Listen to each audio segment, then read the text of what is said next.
Hello बच्चों, let's read the question. The question says which of the following properties of light conclusively support wave theory of light? Option A, light obeys laws of reflection. Option B, speed of light in water is smaller than the speed in vacuum. Option C, light shows interference.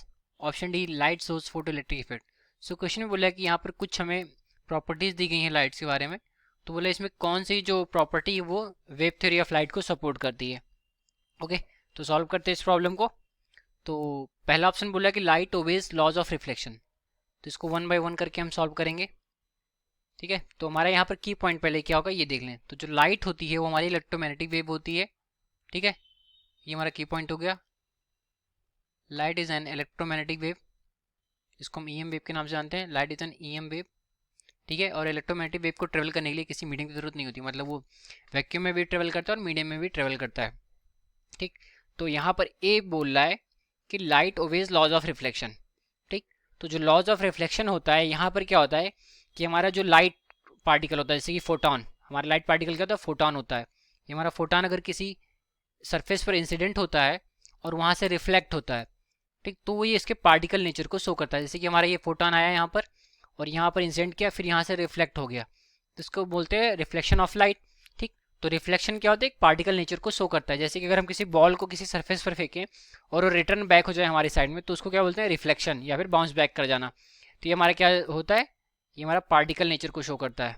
जो reflection होता है ये particle nature होता है. ठीक है, तो पहला ऑप्शन हमारा किसको शो कर रहा है, पार्टिकल नेचर को शो कर रहा है. इसको नोट डाउन करेंगे, ये हो गया हमारा पार्टिकल नेचर. ठीक है, वहीं पर सेकंड ऑप्शन देखें तो बोला इस कि speed of light in water is smaller than the speed in vacuum. तो जो स्पीड ऑफ लाइट होता है किसी भी मीडियम में वो होता है v is equal to C by N. C हमारा speed of light in vacuum है, एन हमारा डेंसिटी ऑफ द मीडियम है, इसको ऑप्टिकल डेंसिटी के नाम से जानते हैं. v हमारा क्या हो गया, speed of light in vacuum, sorry speed of light in medium. तो बोला कि speed of light in water is smaller than the speed in vacuum. Okay, तो यहाँ पर हम देख रहे हैं कि जो speed of light in medium है वो डायरेक्टली प्रोपोर्शनल है 1/n के, मतलब डेंसिटी ऑफ द मीडियम के इन्वर्सली प्रोपोर्शनल है. तो जिस मीडियम की डेंसिटी ज़्यादा होगी वहाँ पर उसकी लाइट की स्पीड कम होगी. तो वाटर की डेंसिटी वैक्यूम से ज़्यादा होती है, इसलिए वहाँ पर इसकी स्पीड कम होती है. और ये हमारे वेव थ्योरी को रिप्रेजेंट करता है. वेव थ्योरी के अकॉर्डिंग ये चीज़ें हमारी सही हैं. ठीक है, हमारा वेव थ्योरी बोलता है. ठीक है, according to wave theory, according to wave theory. तो क्वेश्चन के अकॉर्डिंग हमारा जो सेकंड ऑप्शन है दैट इज बी ऑप्शन. ये क्या हो गया, ये करेक्ट हो गया. ठीक है, अब आते हैं सी पे. तो सी में बोल रहा है कि लाइट शोज इंटरफेरेंस. ठीक, तो इंटरफेरेंस का जो फिनोमिना था वो हाइगन्स ने दिया था. हाइगन्स की जो वेव थ्योरी थी उसके अकॉर्डिंग जो इंटरफेरेंस होता है लाइट वेव्स का वो वेव प्रॉपर्टीज को शो करता है.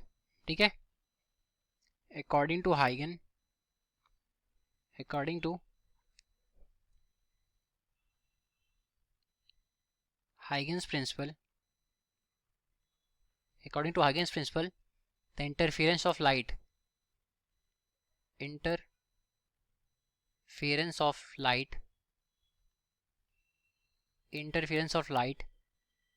shows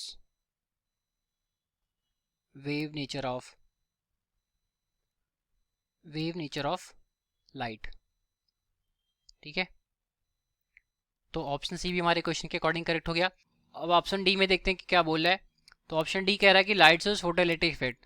तो फोटोइलेक्ट्रिक इफेक्ट के अकॉर्डिंग कि जब भी कोई फोटोन हमारा किसी मेटल सरफेस पर इंसिडेंट करता है और उसकी जो इनिशियल एनर्जी होती है वो हमारे मेटल सरफेस के वर्क फंक्शन से ज़्यादा होती है, तब वो उस मेटल सरफेस से एक इलेक्ट्रॉन को इजेक्ट करता है जिसको हम फोटो इलेक्ट्रॉन के नाम से जानते हैं. और ये हमारे particle nature of the light को शो करता है. ठीक है, तो फोटो इलेक्ट्रिक इफेक्ट क्या हो गया, हमारा पार्टिकल नेचर हो गया.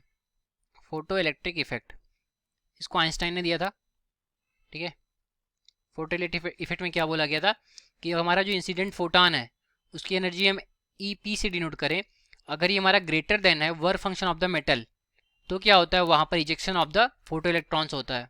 तो वहाँ पर फोटो इलेक्ट्रॉन निकलते हैं, फोटो इलेक्ट्रॉन्स वहाँ से इजेक्ट होंगे जिसकी वजह से हमें एक करंट मिलता है जिसके हम फोटो करंट के नाम से जानते हैं. ठीक है, तो ये हमारे किसको शो कर रहा है, ये हमारे particle nature of the light को शो कर रहा है. तो इसके अकॉर्डिंग हम देखें जो ऑप्शंस हैं हमारे, option number B and option number C, ये हमारे क्वेश्चन के according wave theory of light को रिप्रेजेंट कर रहे हैं, तो हमारे क्वेश्चन के जो करेक्ट ऑप्शन हो गए वो बी और सी हो गए। ठीक है, तो ये हमारे इस क्वेश्चन का correct solution. I hope you understood it well. All the best, thank you.